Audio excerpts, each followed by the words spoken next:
You are listening to the Talking Music Podcast with Josh Ferguson and Connor Bryant. Hope you enjoyed the episode.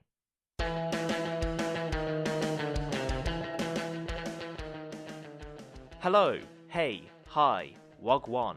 You are listening to the Talking Music Podcast, where we, as you guessed it, talk about music. I'm Josh Ferguson, and I'm joined with Connor Bryant. How are you today? Hi, I'm doing good. Good Doing shit. good. I'm very Good shit. excited. This is a running theme now that I'm just always excited. We have reason to be excited for this episode. I think so. Like last episode, it ended on a very somber note because of the recommendation you gave me. But I personally wouldn't say it's a somber note. I'd say it's quite a highlight. Somber note for me.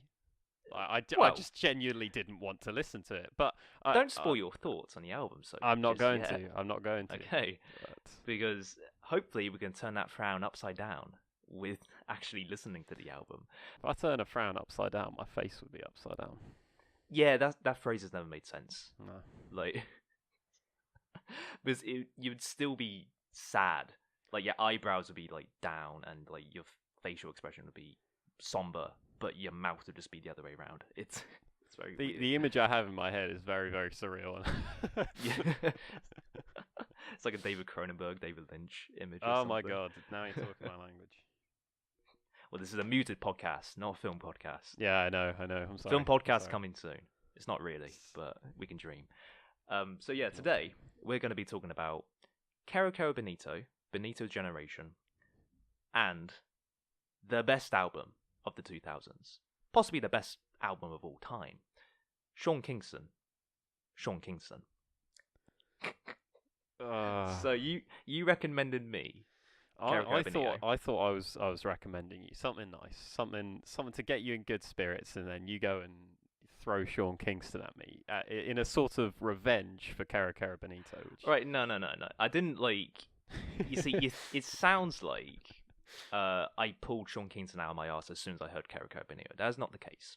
I had Sean Kingston planned up my sleeve for months, right? Because we've been talking about this podcast for absolutely ages. Yeah, that's true. And we're bouncing ideas back and forth on like the concept and the themes of the episodes. And as soon as we landed on this concept of we each recommend an album, we each listen to it, and then we react to it on air. I remember a conversation we had. We were like walking through the streets or something, like going shopping, and you mentioned Sean Kingston, and you mentioned how you just never want to listen to him. And you just, why would I have mentioned Sean Kingston? I don't know. I think it was just like I sang "Beautiful Girls," yeah, that Take makes You sense. There or something, and then you just went off on one. And in the back of my head, you're like, oh yeah. But at the back of my head, I was like, mate, I am going to recommend this album on the very first episode. Despite the fact that you haven't listened to it in so long. No, I haven't listened to it since 2012 or 2013 when I was like a little 13-year-old. That's still like quite recent. All right, I'm not saying like I was a good kid, you know. Me now, like I've done so much growth and evolution in the last 3 years alone, right? Yeah. I didn't become like a great person until I was like 17, honestly. I was an absolute shithead until I was 16. And some say I'm still a shithead, but I don't like to think so. Nah. But then again, I did recommend you Sean Kingston, so I guess I'm a shithead. There is that. But we'll get into our thoughts as we progress into the episode. So because we're going to start with... Yeah, we're going to start with Kero Kero Bonito, which is the album you recommended me. I did. And I was not looking forward to it.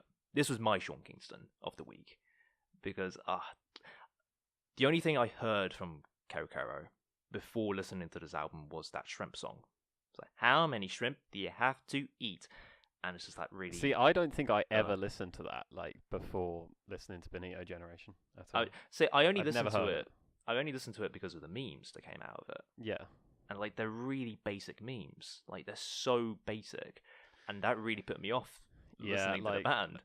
I think the case with a lot of bands like this is that their fan bases or the people that generally enjoy this are just they're going to be awful. Yeah, absolutely. Especially Kero Kero's fan base. You know, like they get so wrapped up in the aesthetic and the sound of Kero Kero Mm-hmm.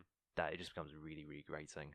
That's what put me off listening to it for so long. But then, like, I don't actually know. I think, I was, like, I've gone on a few, like, genre binges over this summer, and pop was one of them. But, like, not just, like, sort of generic pop music, sort of, like, a little bit out there pop music.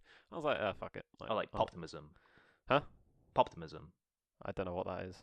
Basically out there pop music.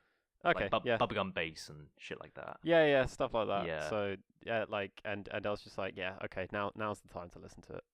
Okay, fair enough. That's how I got into it. Yeah, so my introduction to the Kero Kero was that shrimp song. And so when you recommended me it, I was not looking forward to it at all. So then I put it on earlier this week, a few days before recording this episode. And I really had to work my way up to it. Like, I was struggling to press the play button because I was just so scared of what I might get.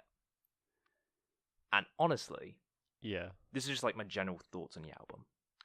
Honestly, yeah, I have never been so torn on an album before. Ooh. Because there are some things on here I love. Yeah. But there's a lot of things I absolutely hate. It's so confusing. I am so fucking, like, torn between two places here. I want to hear your hate. I want to hear your hate first. Okay, well, the album opens with Waking Up. Yeah. And it's got, like, these horn samples that open up the track. Like, ba-na, ba-na, ba-na. And I'm like, ooh. I want to go back to sleep. Yeah. Then the vocals come in. And already I'm like, fuck this. Because when I wake up all alone, that's wake up. I absolutely to hate it. enter. On my notes here, I made a very quick realization of what this album is. Yeah. This is Johnny Johnny Yes Papa for adults. No. I'll tell you what it is. I'll tell you what it is. It's Don't Hug Me, I'm Scared, the album. Yeah, but I don't want to listen to that album. That's not. I don't know. Like, because like the last song in the album is "Hey Parents," and it's probably not "Hey one Mama" of my favorite tracks. Yeah, but that confirms my Johnny Johnny theory. At the end, it's like "Hey Papa," "Hey Mama," and like all this shit. Hey Dad, like, how are you today? That is Johnny Johnny. Yes, Papa. Yeah, theory but like, confirmed. Sarah's not being caught with sugar in her mouth. Although, to be fair, most of these songs might suggest that. Yeah, I mean, yeah, it's so sugary. There is sugar involved. Sugary. It's so fucking sugary. I couldn't. It's like eating a bowl of Cocoa Pops, where like half the ratio of cereal to milk is like sugar. I love that though. I love it. Right. Well, here's the thing. Like I said, there are some things I love, but there's a lot of things I hate. And the vocals are something I hate on first listen. Really? On first listen, it's just they felt so patronizing, and whenever I listen to the album, wordish. Yeah, it's just like that very cutesy. I'm working at Disney World vocal delivery. You know, it's so fake sounding, and there's no range either. Absolutely no range. It's so flat. It's so flat. I'm not disagreeing with anything so far. No. Well, there you go. But I love that about it. See, this is why I'm so torn. It's because it is catchy. It's annoyingly catchy. Yeah. But I just feel so lame listening to it. You know, like one of my listens was when I was out shopping. I was just like walking through the streets with this album playing through my headphones, and I like as soon as that on the very first song, I was like, get up, what time is it? That line, I was like, oh my fucking god, what am I listening to? What have I become? As if it's like a children's show that you're listening to. Yeah, like. Yeah, this is the thing for me. It's just like a really good. It's a really feel good album. So like, if I'm just like in a bad mood or something, you could just throw this thing on. It's just like, oh shit, happiness exists. Like, but it's like, I don't know. See, to me, it's like I do understand that like it sometimes is too much, and there are tracks on here where I'm just like, oh my god, like this is just so so cutesy, like so annoyingly mate. like cutesy. But like, Heard a Song is that for me. Which song? Heard a Song. It's, oh in no, my head. I love that. Yeah, like it and is catchy, especially like but, the spoken word bit when she's like, I went back to my dominion and asked my friends their opinion. I love that. It's that stuff that grinds my gears. Yeah. Honestly, it's just so sugary. It gives me like cavities just listening to it. Oh my god! It puts me in a sugar coma just listening to it. For fuck's sake! Did I invent this melody? Yeah, you're really tensing my muscles. Like, okay, but let's put Sarah's vocals aside because I will give you that is probably like the most sort of the thing that's probably gonna like tear most people from like either loving it or absolutely hating it because it is just too cutesy at times. Gus and Jamie's production. Okay. The next song is Graduation. Yeah. And as soon as that beat comes in, yeah, I'm like, where the fuck is this coming from? But you heard like these really cutesy, don't hug me, I'm scared, vibey. Yeah, and it's like, the bass is insane. Mm-hmm. And I was like, where the fuck is this coming from? This is not the same album.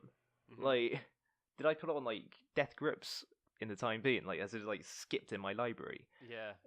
I don't know what's happened. There's like that's also a thing I was also going to say. The very first two songs, especially Heard a Song, it reminds me a lot of Postal Service, Give Up, which I don't know if you listened to that album. Actually, I've listened to it once and I don't remember anything from it. It's one of those ones that I desperately need to revisit. Yeah, please do. It's honestly one of my favorite albums of all time. Mm-hmm. And I think that's why it rubs me the wrong way, because it sounds like Postal Service. Mm-hmm. But if it was made by 22-year-olds who take Pixar films too seriously. I think that's a good way to sum this album up, honestly. Toy Story is for my generation, not yours. Oh, yeah. I don't expect to see any kid in that Incredibles 2 screening. This is just for me. I didn't even see Incredibles 2. No, I mean neither. I couldn't be fucked. I just seen all these people like dressing up as Mr. Incredible, like going to the screening, so and like Mr. Freeze and shit. And it's like, God, grow up, for fuck's sake! It's just a film for kids as well. Is that your general thoughts on this album? It's just for kids. Let's see, like it feels like it should be for kids, but it's not. It's not. But that's the thing. If I had kids, I'd show them this album. What's that? I said if I had kids, I'd show them this album. I mean, at what age though? I don't know. As soon as they come out the womb. Oh God, no. Getting back to production. Yeah, getting back to the production. There are so many great moments, I think, for production, like Fishbowl. Lip Slap. Lip Slap is so great. Okay, yeah. I'm actually going to speak some good things about the album now. Okay, Lip Slap fucking bangs. It is so fucking good. That beat, that groove, and Sarah's vocals are actually great on that track. Lip slap. Boom, boom. Yeah. Thinking caps. And it's just like, it's so swaggeristic. Yeah. As well. And it's like, this is what I want. Right? It's still like that very talking, spoken word delivery, but it has charisma. And it has energy. It makes it so much better. I mean, the beat helps as well. Like, it's such an infectious beat. It's also like really inventive with its sampling as well. Like, sort of using the sort of like, it sounds like samples of somebody like sort of strumming their lips. Yeah, it has that bubblegum sound to it. It's taking that bubblegum bass sound and taking it literally and just making like bubblegum sounds in the music.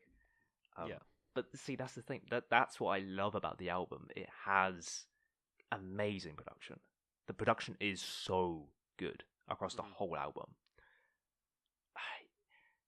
You think the production should be elsewhere, basically. It should be elsewhere, or I should just have an instrumental album and just like get a new singer on top. I'd love to know your opinions on the Totep EP or like they just recently released like a new single, because it does sound very, very different. Like their new single sounds like something off that Crying album that came out a couple of years ago. Oh yeah, but it seems like, just judging by the cover art, it seems edgier and darker and more punky. They use some guitar samples in there. Yeah, and so Sarah's vocals are a lot less like cutesy and sort of spoken wordy. Okay, that's good. I might check that out then. Yeah. It's worth a listen for sure. I don't find it anywhere near as enjoyable as Bonito Generation, but that is because of that sort of change in pace. But to me, like I think there are a few tracks on here where like I'm not too keen on Hey Parents, or Paintbrush is pointless. Yeah, it's just like a lullaby.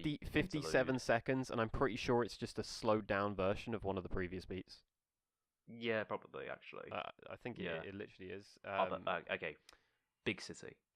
Holy fucking shit, that beat. Like the synth. Yeah. And it's like city pop, like Japanese pop sounding. And it's like, yes.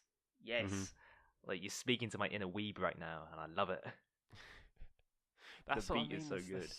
I think there's so much to love about this album. Like, definitely, yeah. I'm not going to disagree with what you're saying, because I think that is just a matter of like you can't like the sort of spoken wordy cutesy stuff. Yeah, and I just can't get past it. Yeah, but there is a lot I love about the album. Mm-hmm.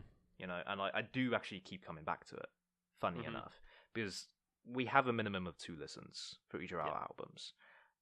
If I really didn't like it that much, I would have just stopped at 2 listens and then come on here and rant about it. Yeah. But there was something that kept bringing me back, and it was that because it's so infectious, I couldn't stop listening to it. You know, so I actually ended up listening to as well. it. Like, oh yeah, it's so short. It's so short.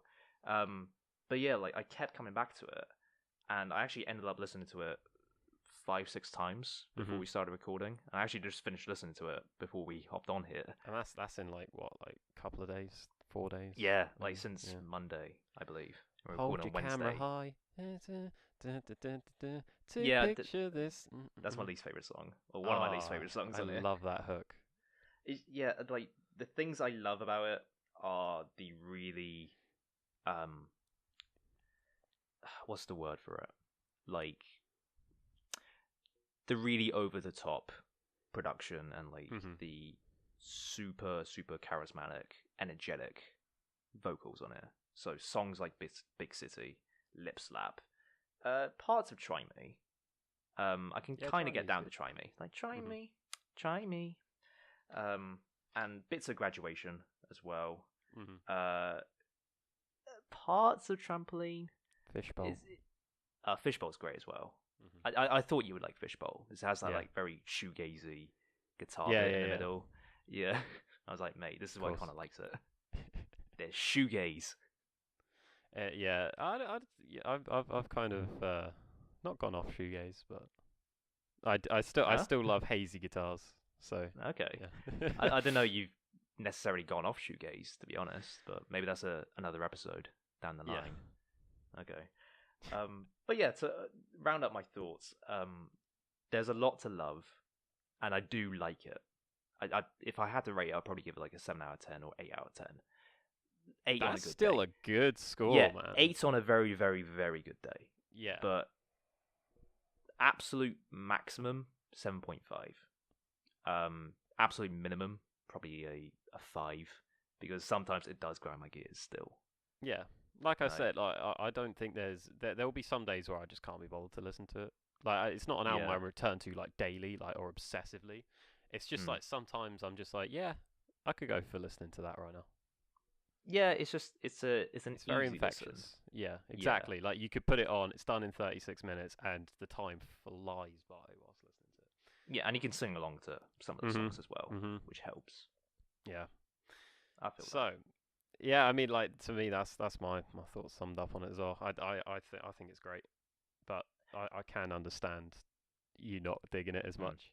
And that's it. I can understand people that do like it. Like, I do see the appeal of it, and I do. Like, it's not feel just like appeal. a sort of as much as the album I'm about to mention, I do absolutely adore too. It's not sort of like Emotion by Carly Rae Jepsen, where like I fucking love that album. I think the production's great. Album. I hate it. Oh no, you're wrong. It's YouTube Rewind music. No. Carly Rae Jepsen's Emotion is great, but I can understand like someone being like, yeah, this is kind of just like mainstream pop. Because it is. I just think it's really well written mainstream pop. But like at least with Kero Kero Bonito, you listen to it and like the production is out there. The vocals are out there. Like everything about it is kind of not normal. Yeah, it's normal enough, but not normal enough to be interesting. Yeah, exactly.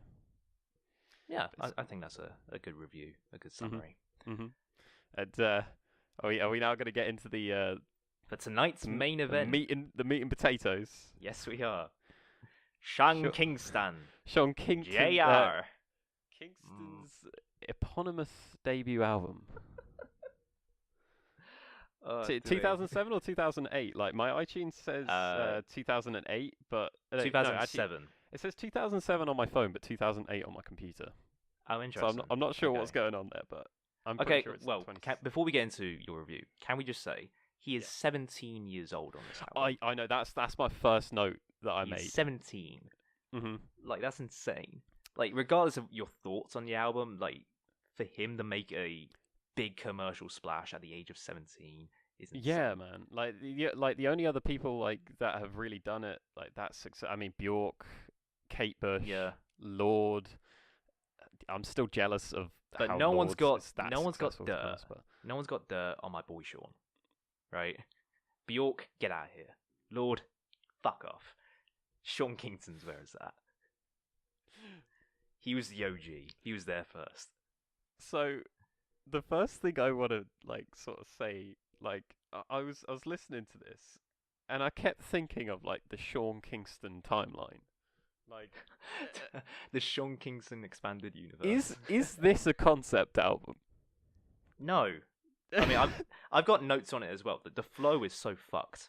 Yeah, like, none of the songs flow into each other. Nothing makes sense, but it's all sort of story based around. Like all the lyrics are like connected to his life, right?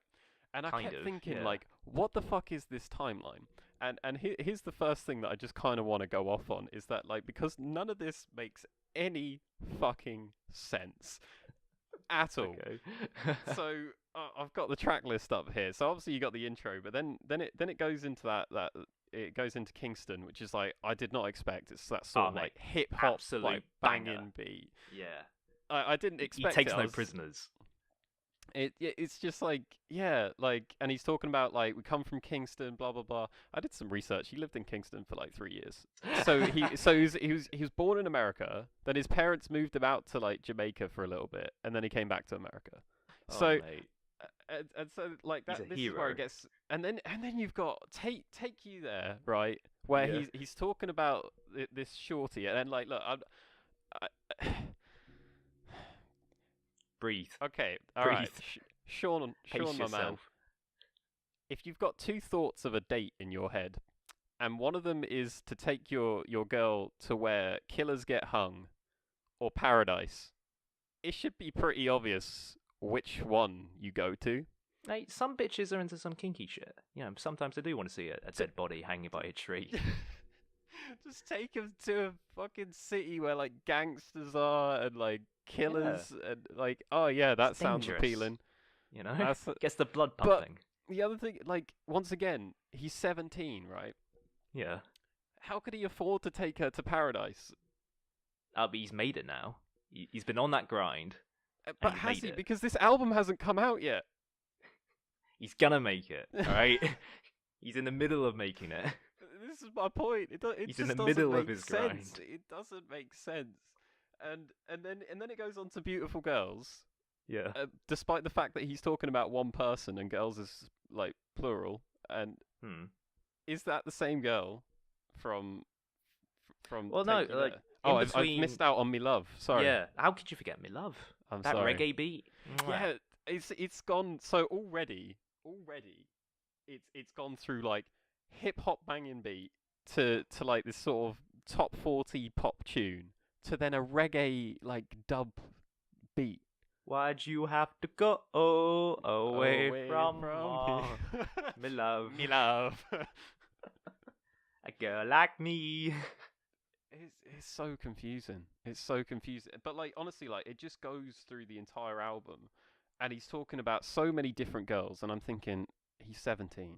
He's 17, and he's like he's talking in like Got No Shorty. He's talking about like two different people that he's in the club, and he's just like, oh, I've got no one. It's just like, well, I don't know, Sean. 2 tracks ago, you had someone that you were gonna take to where like killers get hung, and then another track you got someone that you're fucking suicidal about. It's like, which one is it, mate? Yeah, I mean, there's a line, shorty or not? Like, there's a line in Got No Shorty, which I've noted, which says, "Not asking for much, just a fine little shorty with a big old butt," and I think it's quite important to mention that song with that lyric comes after Dry Your Eyes. Dry Your Eyes is quite an emotional track. It is. It got me, mate. I see. I wouldn't go that far. Like I understand that it's sentimental. You know how to make me better. But it's like I don't think it's good. But I can see where it's going. I can see what it like. Yeah, it's a lovely sentiment. I think it was like his mum got arrested and sent to jail when he was 15. Yeah, his mum and his sister went to prison at the same time when he was 15. You know what, right? When I first listened to that track, I thought it was that he got sent to jail, and that just further threw a spanner in the works for me of like how much this guy had lived before he was 17. And so I was so confused. I was up late last night, like doing a little bit of last-minute research. You're writing a dissertation on Sean Kingston. It's like, why did Sean Kingston go to jail? But it did lead me to something, because obviously I then found out it wasn't him that went to jail, it was his mum and his sister, and that's what the track is about. But it did lead me to a little fact that I cracked up at so hard. Oh yeah? That when he was 11, he got done for breaking and entering, and got sent to juvie boot camp for 21 days. And I found that out before I found out that his mum and sister went to jail. So I started fucking like laughing so hard that he'd written this entire song about like missing his mum when he went to boot camp for 21 days. For 3 weeks. Mummy, dry your eyes. Mummy, don't you cry. And I was just laughing so hard because I was just like, wait, how do you write a song like that? And then obviously I found out what it really was about, and I was like, okay, yeah, that makes much more sense. Yeah, now it makes more sense. The thing is that I don't hate this album. I don't you, mate? I don't think I like it. Like I don't think it's great. I don't think it's even good. But I don't hate it. Like I was listening to it, and it's fine. Like I was coming back to it and not having to go, oh, you know, like the hooks are catchy enough, and it's so inoffensive that it's fine to put on. I don't think I'll ever return to it, but like it wasn't as nightmarish as I thought it would be. And if anything, it's so fucking hilarious listening to this album. I genuinely cracked up. Like I said to you last week, like most of the time I listen to music is on the way to work and on the way back to work, and it's like an hour's journey each way. And so I'd be like walking to the train station and I'd be listening, and there'd be like parts where I'm just trying to hold back laughter. And like especially, I really I know what need you're to gonna talk say about this track. I know what you're gonna say. Can you feel it? I can feel it, boy. It's so funny. Like that honestly, Phil Collins sample. I completely forgot there was a Phil Collins sample on this album. As soon as I it wasn't came expecting in, it. I just wasn't expecting it at all. Out of everything to expect from this album, I was not expecting a Phil Collins sample for the hook of a song. I like a sped up Phil Collins sample as well. So can you? I can feel it. I can feel it, and it's like, oh my god! I was just, but it had like to hold back my laughter. Man. It had like the air horns at the start as well. Did you notice that? I know, which then obviously has now become a meme. Yeah, like, very outdated. Like that meme has like went popular and is now outdated in the time that Sean Kingston has released this. Like, no, yeah, absolutely. Like, I mean, this album's 11 years old. Oh, don't say that. That makes me feel old. Fuck. 31st of July it came out. Shit. mate. So yeah, he'd be if he was 17 when he released this, he'd be 28 now. Yeah, he is. He's not even 30. Shit. Like, this guy is still and young. he's already, like, his career's dead before you hit 30. Well, speaking of which, did you know he almost died this year? This year? Oh no, wait, it was actually... No, I was reading it. Like, yeah, I heard about, like... It was ages ago. It was on, like, a... I don't know when it was. I'd have to fact check this. Yeah, like, one of the most popular Google searches is Sean Kingston dead. I know, it kept coming up. What? It's like he was in a jet skiing accident or something. Yeah, back in like 2011 or something. Okay, yeah. But people think he's dead. It's like that Mandela effect or whatever it is. I think it's literally because he's released nothing of note since. Hey, back off. He released that song with Justin Bieber. That is a banger. Did he? Yeah. When was my that? Nemo lover. Shawty's. Yes, but come on, that was like during Justin Bieber's like everyone hated him phase. So that in popular. itself is old. That in itself is really old. I'm not saying it isn't old, but he did release. It was notable. Yeah. You can't write it off. Continuing with my my weird thing with Sean Kingston and how many women he saw when he was 17, and it continues onto Your Sister, which is another gut-busting track to me, which I find so funny. Like, that intro as well, it's like, yo, JR, I got a problem. And he's just like, I'm in love with her sister, which is really weird. Situation's kind of weird. The way he says that is it sounds like he says, I'm in love with your sister, and I was just like, oh god, like I was you just leave like, how did JR like do this production? Like, he must have been pissed off with Sean Kingston a little bit. But then obviously he doesn't say your, he says her, because goes into the story and starts saying how he's seeing this girl, and he's just like, oh, but I kissed her sister instead. Whoopsie. And like, he keeps banging on about. He keeps banging on about like how it isn't his fault.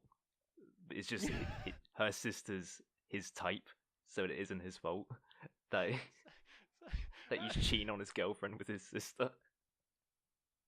Oh my god! Yeah, you can't blame me. There's a line in this album where he's like, he's basically saying like cheating's okay because like we weren't dating anyway or something. It's just like, well then it's not cheating, Sean. Like, it's that Ross and Rachel syndrome. No, it's like, we were on a break, so it's not cheating. But it's different to that because it's like he claims that he wasn't even seeing this girl, and then he's just like, oh, so it wasn't cheating. But like he also says, but it's like, then why would you even mention cheating if you weren't seeing her? You see, if you weren't seeing her, that's fine. But his heart was with her. This is what I don't like. The song, the album, like nothing makes sense. It's like 1 minute he's got a girlfriend, the next minute he's like getting suicidal about a different girl. The next minute he's like, oh, there's like 2 girls in the club. Which one do I want? And then like, oh god, and then he's in love with someone's sister. It's just like, I want to know, like, is this all one girl that he's just having some sort of like schizophrenic like holy shit view about? Like, it's James McAvoy in Split. The album. Yeah. Like, I just, it's so like this is what I was saying. Is there like some sort of Sean Kingston timeline of all these events, all these girls, all these? And this is what I mean. Is like, is this a concept album? It can't be. Is this an accidental concept album?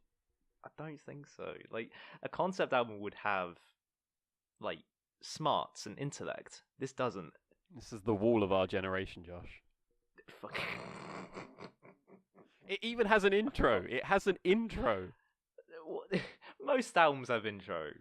You can't. Well, no. Like, most albums just kind of start. Like, most concept albums have an introduction because it's like, we're going to introduce you to this big thing. Well, yeah, but like, he's on about like, oh, you've never seen or heard anything like me, but I'm going to sing about girls and hoes and shorties and shit. Well, another thing that I came across in like my little bit of research was that he started off on MySpace, and that's how he was found by JR. That makes sense. I don't know, but apparently he started off as a rapper, and like was only like primarily rap and like sort of bling era type beats, and then JR like sort of discovered him and was just like, yeah, we're gonna turn you into pop.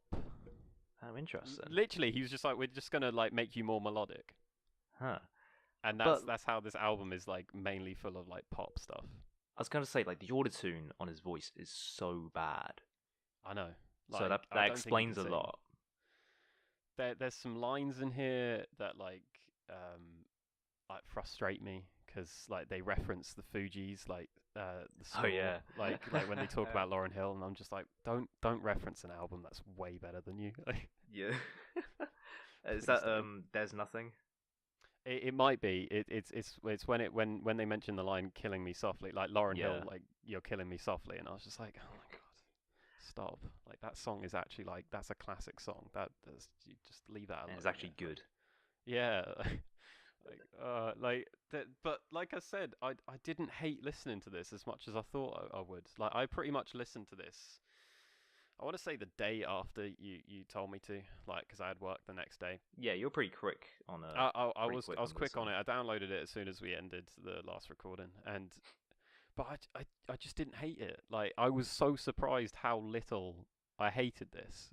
Like I said, I don't think it's good. I find most of it to be borderline hilarious, but it's a really, really weird one because I think it's sort of a staple of. I think it should go down in the zeitgeist of pop music. Really? You think it should go down in history? Because like I think like if somebody said sum up to me pop music from like the mid to late 2000s, like mainstream pop music. You're not going to show him Britney Spears. You're not going to show him. No, because like Britney Spears, like her career was like kind of on the fray a little bit, like in the late 2000s. Like Britney's big stuff is like all in the late 90s, early 2000s. I guess so.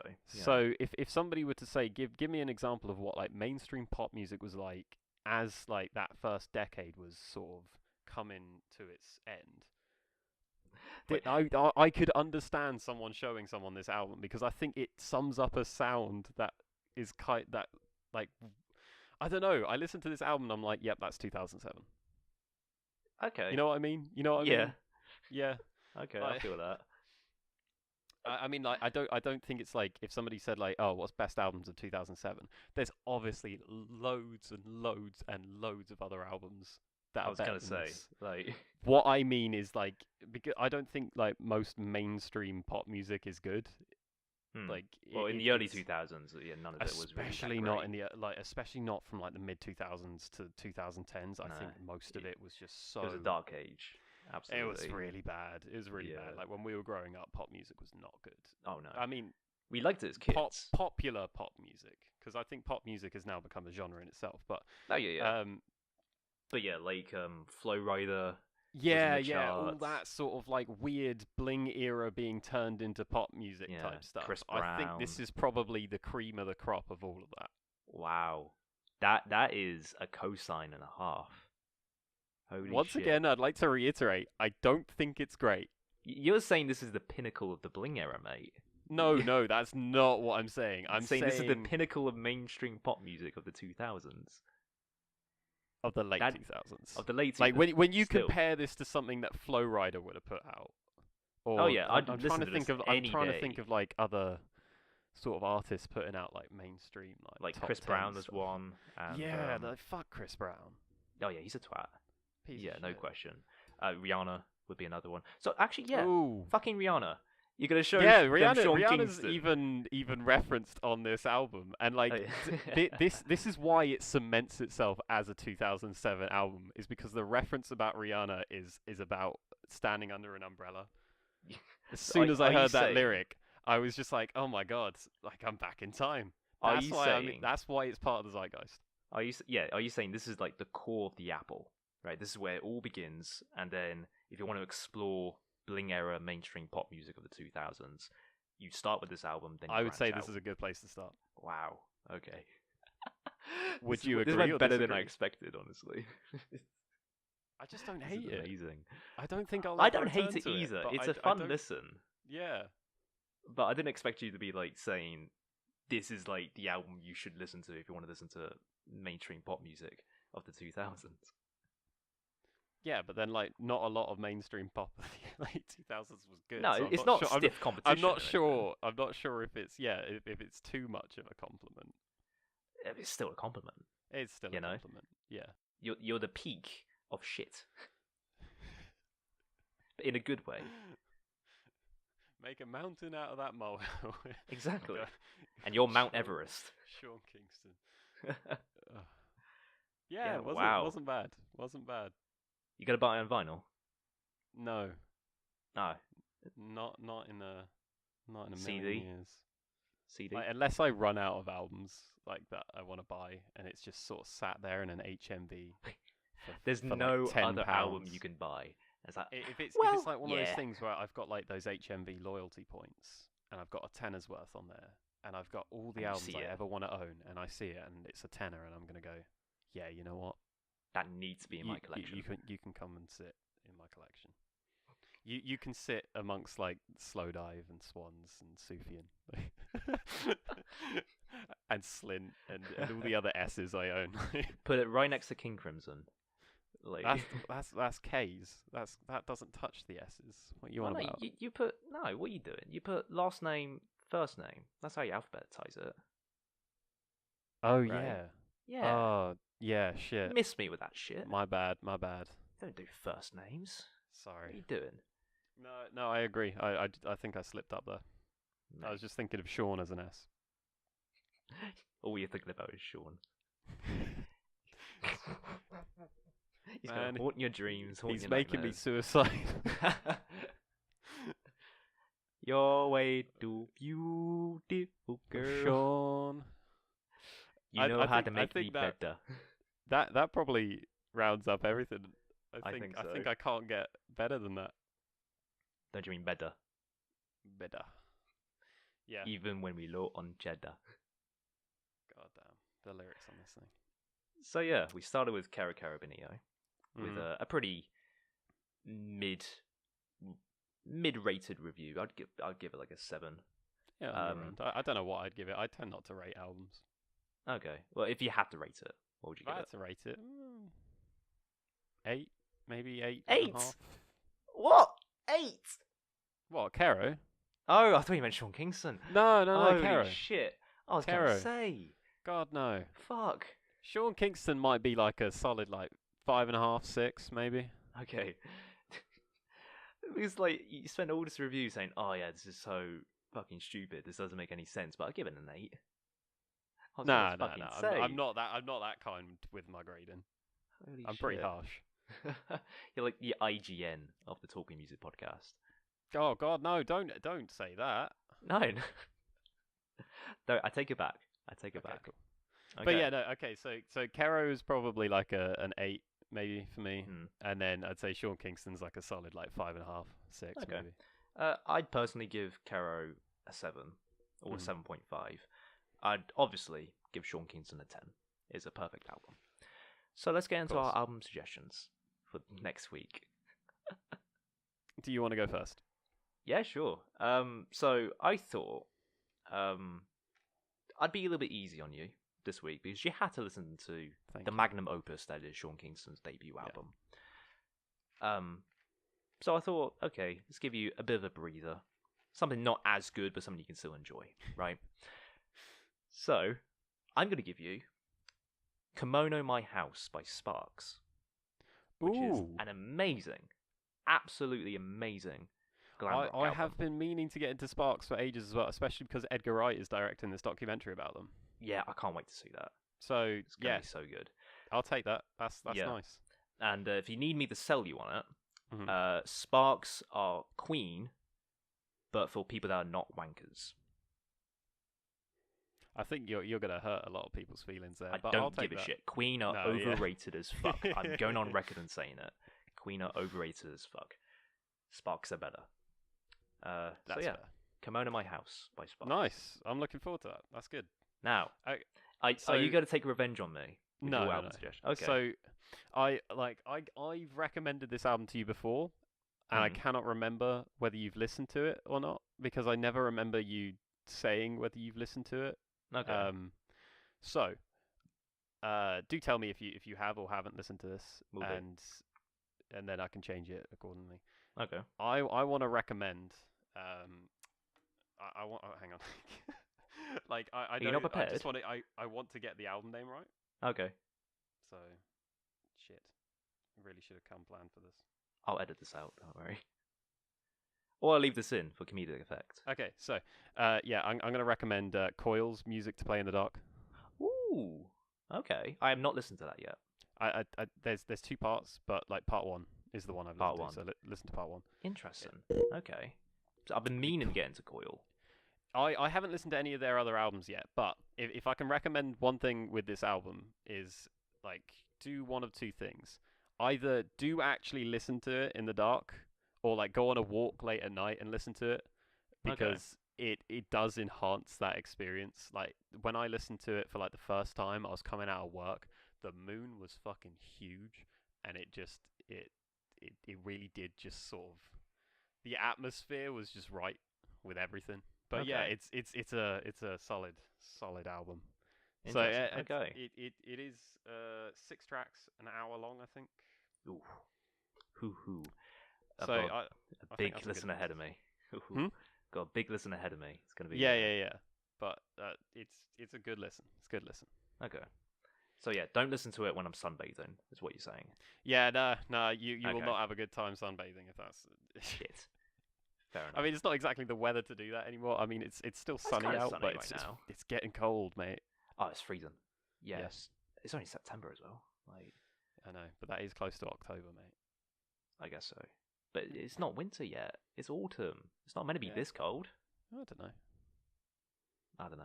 We'll start a podcast on the seasons about weathers. Yeah. So we'll have a music podcast, a talking film podcast, and we'll have a talking weather podcast. Yep. We're going to become weathermen, people. Yeah, but 15-minute episodes, obviously. Mm-hmm. We've got to go in depth about the weather. Yeah, but a podcast has to be like at least an hour, you know? So we need to talk about weather for an hour. But whether we actually talk about weather... Please stop. Okay. That'll be the end of this episode. We'll just end it there. do tune in next week to hear our thoughts on the Sparks' Kimono My House. Yep. And Coil's Music to Play in the Dark. 2 completely different sounding albums by the Yeah, we tend to do this. Yeah. We tend to do it. This is quite a theme. I mean, we will at some point choose a theme for an episode. We've just yet to figure them out. We've yet to like baby jot down baby steps. It's teething problems, you know. But we'll figure it out at some point. And before we clock out, let us know in the comments of wherever you're watching us or listening to this. Let us know if you listen to these albums. What did you think of them? And if you want to, tune in next week. Also listen to Coil's Music to Play in the Dark, and also listen to Sparks' Kimono My House, and let me know what you think of those albums too. Join in the discussion. Join in on the discussion. Talk music with us. We don't want to be the only ones talking about music. You know, it's not exclusively our conversation to have. It's a global forum, people. Please join. Please discuss with us. We need friends. Please. Turn this into just like begging. Anyway, tune in next week. We will speak to you soon. That is the Talking Music Podcast. Clocking out.